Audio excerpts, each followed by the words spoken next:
Assalamu alaikum everyone, my name's Farah Halaby and I'm a professional Muslim life coach, and tonight I'd like to ask you, what in your life do you do that you would consider self-care?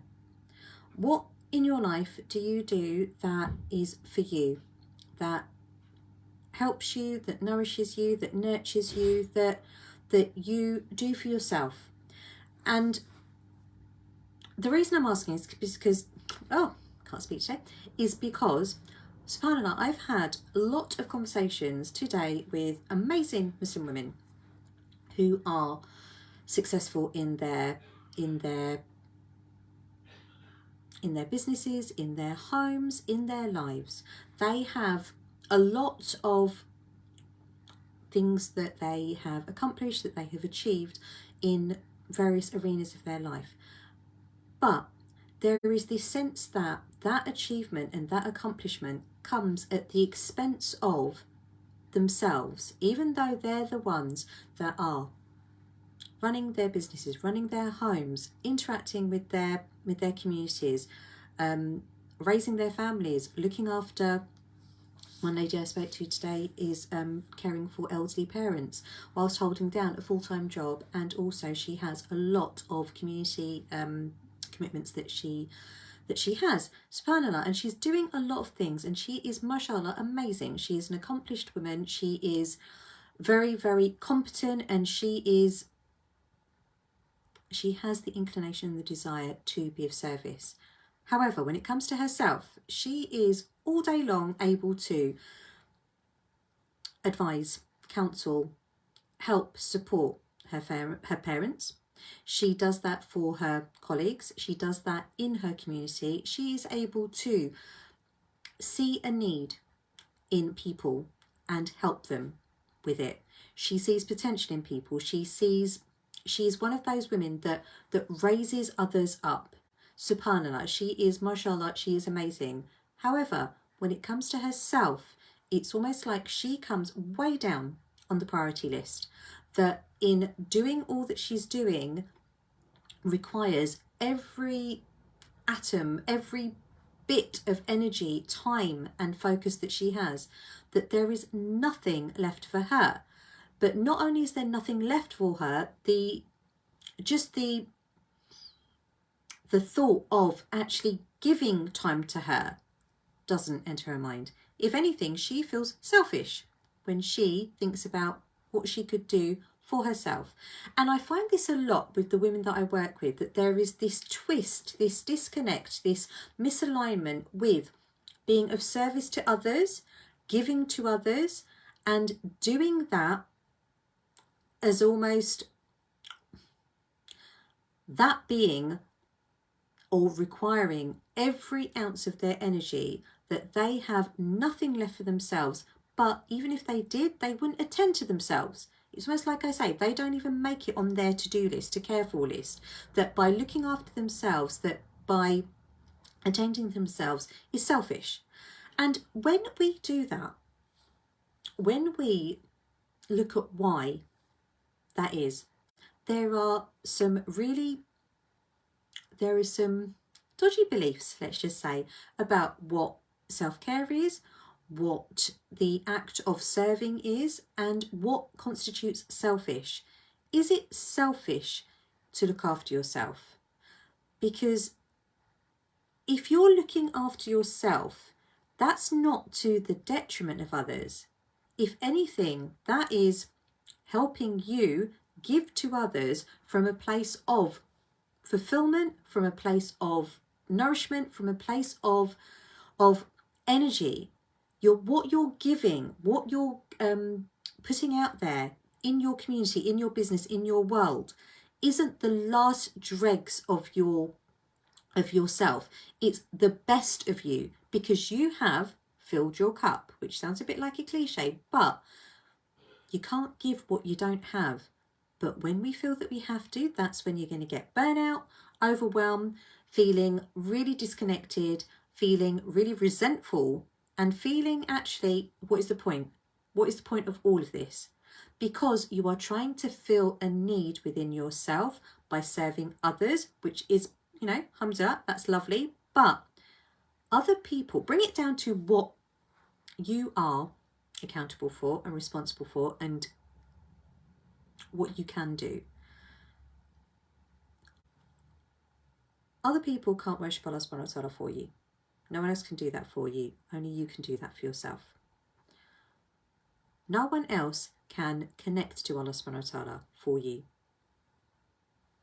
They can only do that for themselves.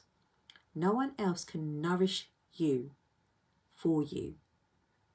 And by the opposite way, you can only do for people, you can only invite them to look after themselves, to help them, to raise them up. But ultimately, they are the ones that are responsible for their own development, their own care, their own journey. We can want the best for others. We want the best for our families, for our kids, for our parents, for our spouses, for our colleagues, for those around us, for our community. We want the best for them. But at some point,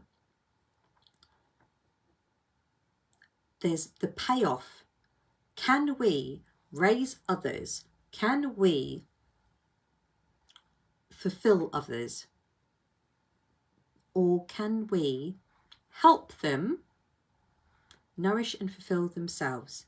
Is that not what we can do? Because again, it's like me feeding someone and making sure that their belly is full and feeling really bad that my belly's rumbling and feeling bad for me eating. No, I've got to feed them. I've got to feed them. I've got to help them. I'm a giving person. I can't eat myself. You wouldn't do that, would you? You wouldn't feed everyone else and not feed yourself because that would be considered selfish.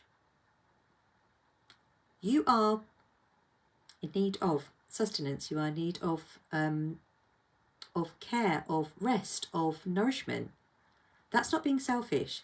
That's attending to you in the basic right that your body has over you, your well-being has over you, your spiritual connection with Allah subhanahu wa ta'ala has over you. They are rights that you are required to fulfill for yourself. That's not selfish. That's not to the detriment of anyone else. It's not like I'm doing me and it's two fingers up to everyone else. It's not that at all. When you are nurturing, being kind, being compassionate, being forgiving to yourself, the way in which you then show up in all of those different relationships is going to be very, very different, because you're not looking to them to fulfill a need in you.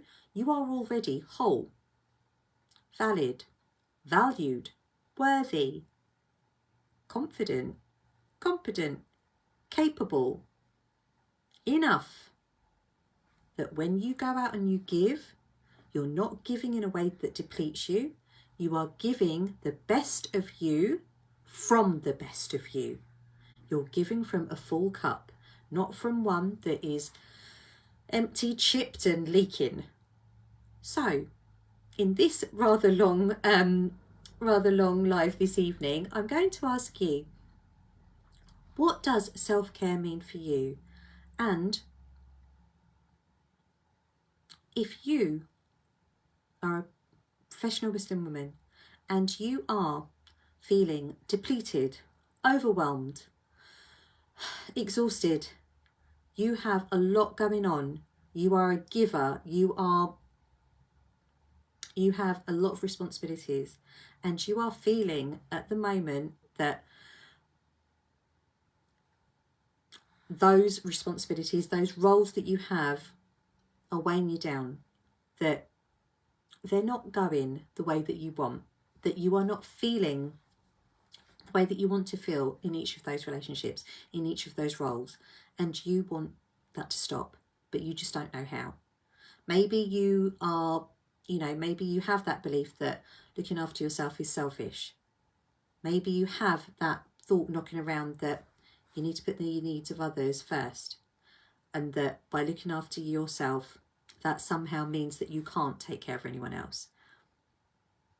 I'm running a masterclass on Thursday called Create the Life You Want to Live a Life You Love, which will attend to a lot of those dodgy beliefs and help you understand why you're feeling the way that you're feeling, and how you absolutely do have not only the power, but the ability, the capability, the responsibility, and the accountability for you to create the life that you want. You have that within you. We're all making up the rules as we go along. No one has given you a blueprint or a framework of how to live your life. You along the way have made some connections, made some calculations, made opinions, decisions, and decided that this is what you're going to do. And now, whilst you're doing it, feels like, oh well, I can't do it any other way. I've been so used to doing it this way for ages. I don't see any way out. But you created those rules in the first place.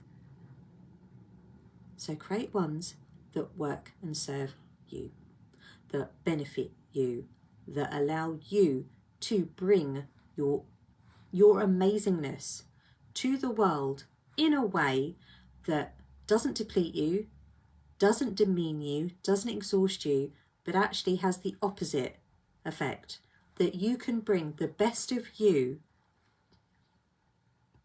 by giving yourself the best self-care, so that when you are out there looking after everyone, doing what you want to do, being in the relationships that you want to be in, operating in whichever arenas of your life that you do, that you hold dear, that those roles are energizing you, and with an overarching intention of leading a life that's pleasing to Allah subhanahu wa ta'ala by utilising all of those different roles that you have, that everything that you do can be an act of ibadah if you do so in order to please him, if you do so in a way that is pleasing to him. I'm running a class on Thursday to help you create that life that you want, to love it, to live the life that you want, and to love your life. If you'd like to join me, then the link to register is below, I believe, this video, or above, depending where you're watching it. And let's spend an hour or so together helping you understand what is going on for you and where you want to go. What have you got to lose? It's a free masterclass. If you've been thinking about your life right now and how it's going and how you want to make some changes but you just don't know where to start, this is the start. This is the bit that you can start and do for yourself. And it's not selfish. It is actually the opposite of selfish. It's acknowledging and nurturing and nourishing you and giving yourself the rights that your body, your mind, your spirituality have over you.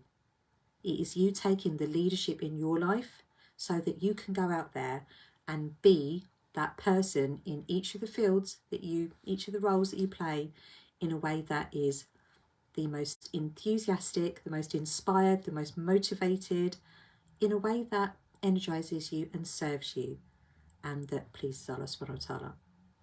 My name's Farah Halaby. I'm a professional Muslim life coach, and I'll be running this class on Thursday at 11 o'clock British Summer Time on the 4th of May. Inshallah, I'll see you then. As always, I pray that you're safe, well, happy and healthy, and inshallah I will see you on the call on Thursday. But for now, take care. Assalamu alaikum.